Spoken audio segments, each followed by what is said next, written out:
Hello, this is Tom, aka Gedeon here for Tabletop Tap Room.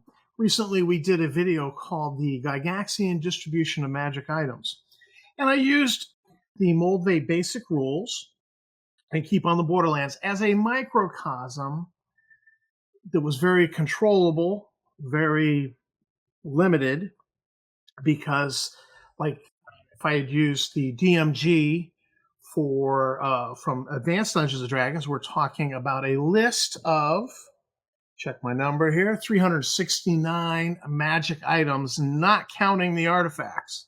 I left the artifacts out when I totaled up the magic items in the DMG.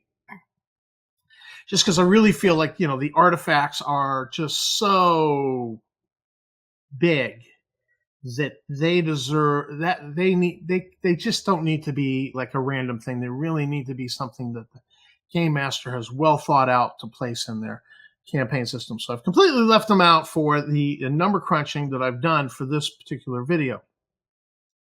And I came down to a proposal of 50% consumable magic items after analyzing what Gary did with Keep on the Borderlands. A 10%, 11 to 10. Keep on the Borderlands had 12%, but I was recommending 10. Just because honestly, these are rules of thumb. So you might go up a little, you might go down a little. It whatever suits what you're doing. And introducing non-standard, not from the book, from other sources, wherever you get them or you create them yourself, magic items. Keep on the Borderland had about 11 to 12% for those, and so I was recommending a 10% rule of thumb number for the Gygaxian distribution of magic items based off of Keep on the Borderlands.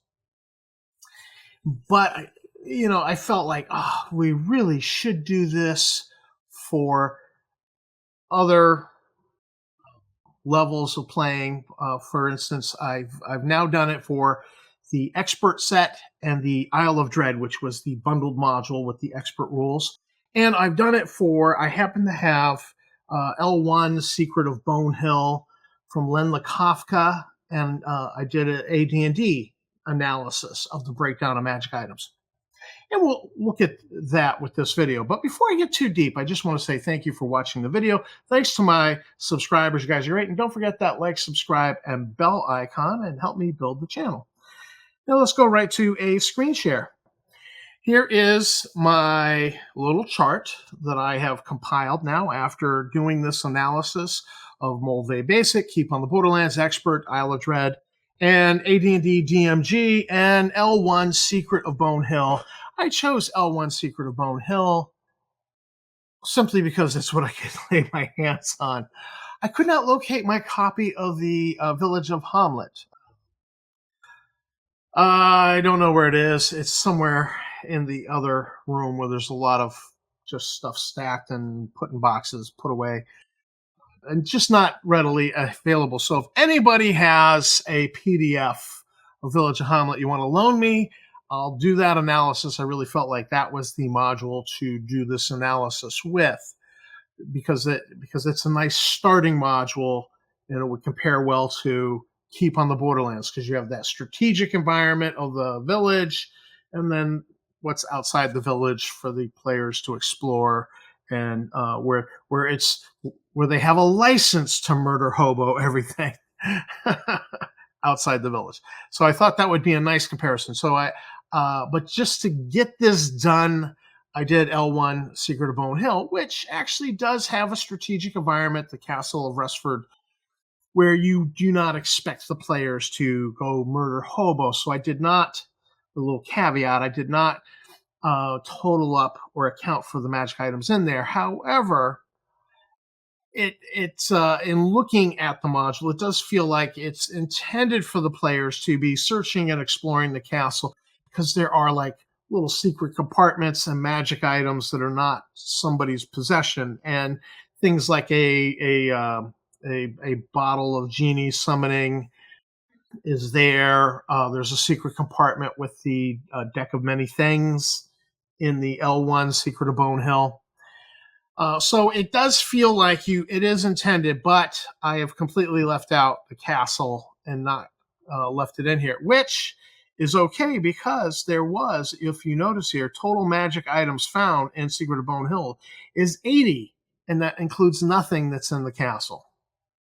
So comparing expert to Moldve basic, we've got swords are still 20%, and weapons and armor. Well, weapons and armor is now split, miscellaneous.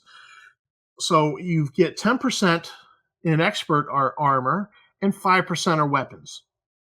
That's more of like a 50-50 split on the basic table. You have for potions, 20% are potions, whereas the 25 in Moldve Basic. Scrolls are 30%, with a caveat that a lot of these scrolls are actually treasure maps. Some of them are treasure maps that just lead to coins. Some of them are treasure maps that actually lead to magic items.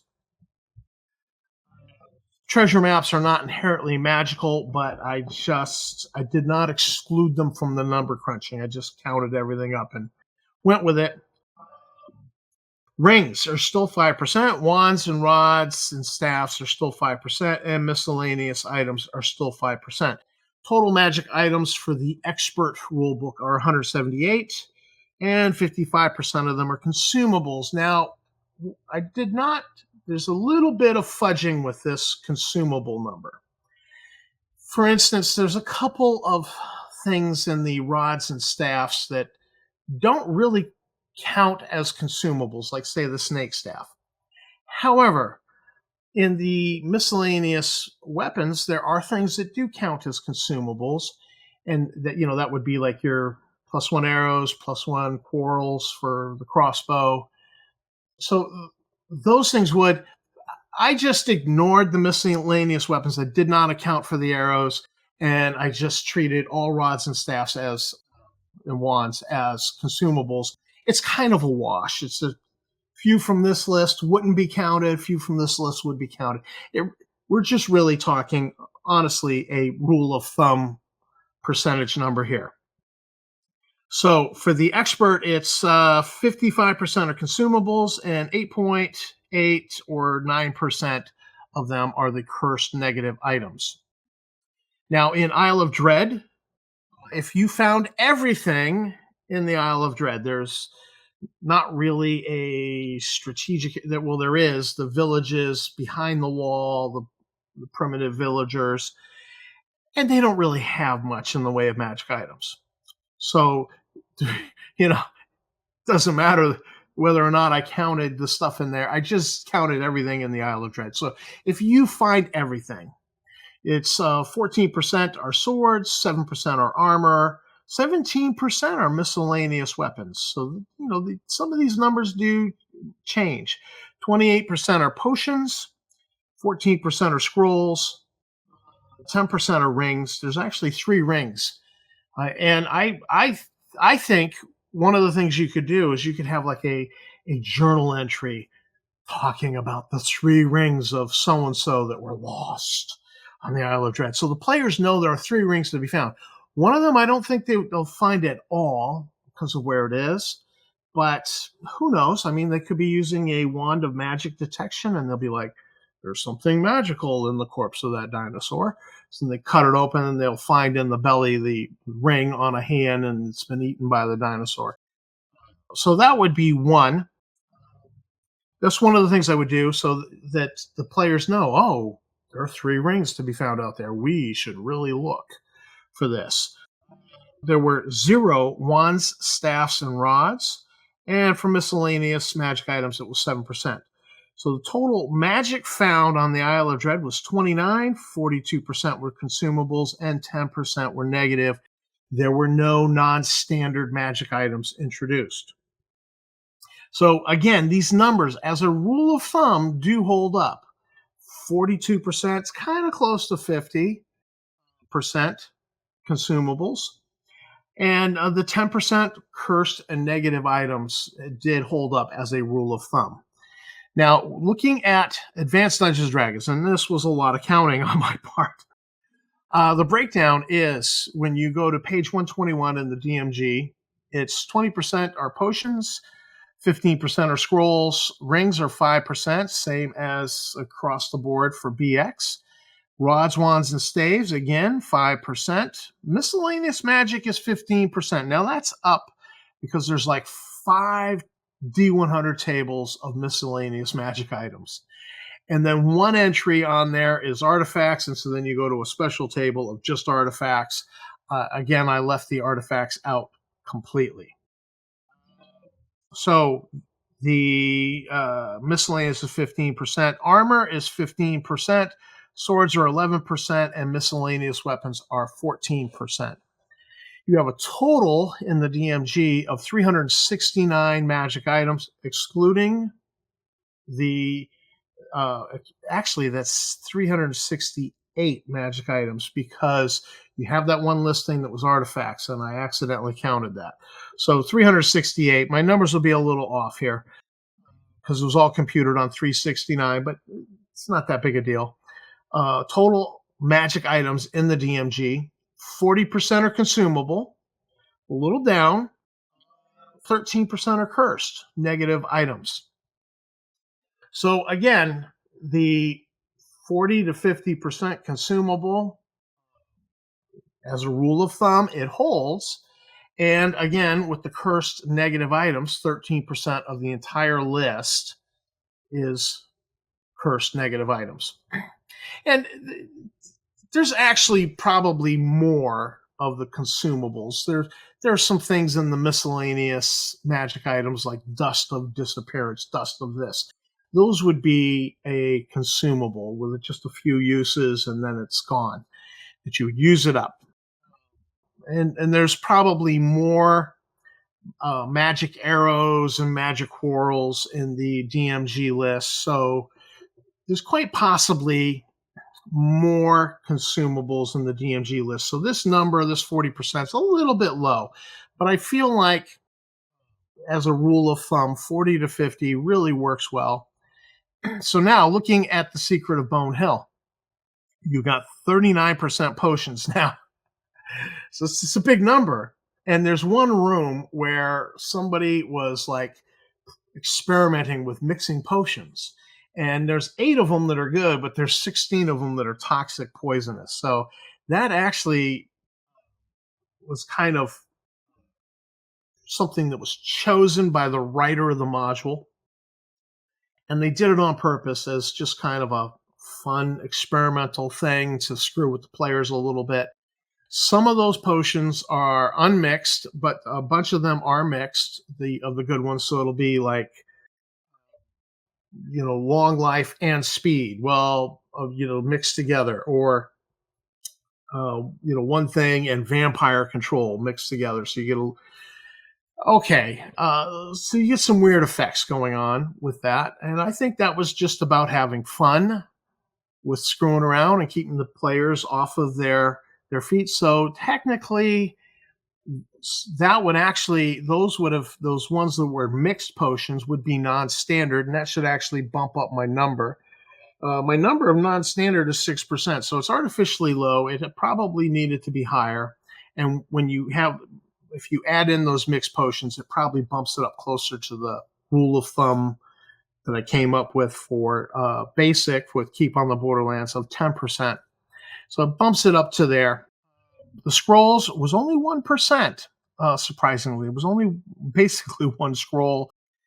9% were rings, 4% were rods, wands, and staffs, 11% were the miscellaneous magic items, 14% was armor, 4% were swords, and 13% were miscellaneous magic items. So you had a total of 80 found out in the wild outside of the strategic area, the castle, and then 23%. This is a very high percentage, and that's because of all those toxic potions that were mixed that ended up being toxic. And this is actually a table in the DMG about, if you mix potions, you roll on this table. There's a lot of negative effects, and every once in a while you get some positive effects of, you discovered a new formula by you mixing these two potions. So it's artificially high. I still think the 10% is a 10% curse negative items is a good rule of thumb.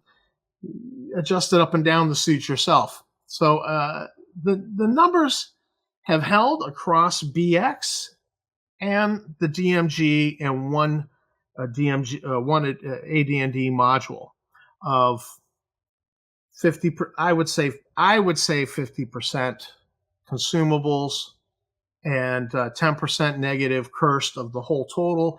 And again, you'd throw in a good 10% non-standard magic items. Now, a lot of the non-standard magic items that Len Lakofka put into Secret of Bone Hill were actually standard magic items from the list, but he changed a little something. He added an extra thing to it. So I counted those as non-standard. And of course, you had the mixed potions. That's always an option that you could do. Players find a potion, but it's actually two mixed potions, and here's what it does. That would be considered a non-standard item. So this rough rule of thumb, this Gygaxian that I've labeled the Gygaxian distribution of magic items, seems to bear out across a couple of editions and a small handful of modules. And you can play with these numbers. You can play with these percentages and say, I want a lower magic world. So, 75% of all the magic items found will be consumables. And maybe there'll be a cap, like Len Lakofka included 80, and I didn't even count everything in the module because of leaving out the castle. And clearly there were some magic items in there that were intended for the players to find, like Deck of Many Things, which might qualify as a negative cursed item because of some of the things it does. Certainly. But you might put a cap and say no more than 20 in this adventure, or no more than 15, and 75% of them are going to be consumable. Well, that is certainly going to keep it very low magic, keep the magic down. There was a statement in the DMG that implied a well-run campaign would be a little bit more stringent in giving out magic items. And this is written by Gary. But Gary, in turn, gave out 30 some odd magic items in the Keep on the Borderlands. I don't know that I would call that stringent. I kind of think like that was pretty, a pretty good number. There were less given out. Well, that 29, 33 to 29 on Isle of Dread. 29, yeah. I did have some issues with the Isle of Dread, like the Sea Dragon didn't have any magic items. And I felt if anything should have a magic item, it should be a dragon, right? But again, it's Sea Dragon. It doesn't match any of the chromatic dragons. So it's kind of like an oddball, dragon. So I guess maybe that's why the Sea Dragon didn't have a magic item in its lair in the Isle of Dread, which I remember back in the day, we dove for the thinking, oh, Sea Dragon, let's go. He's going to have magic. We dove for that and took on the Sea Dragon, and there's no magic. I was like totally BS over that. I was like, what?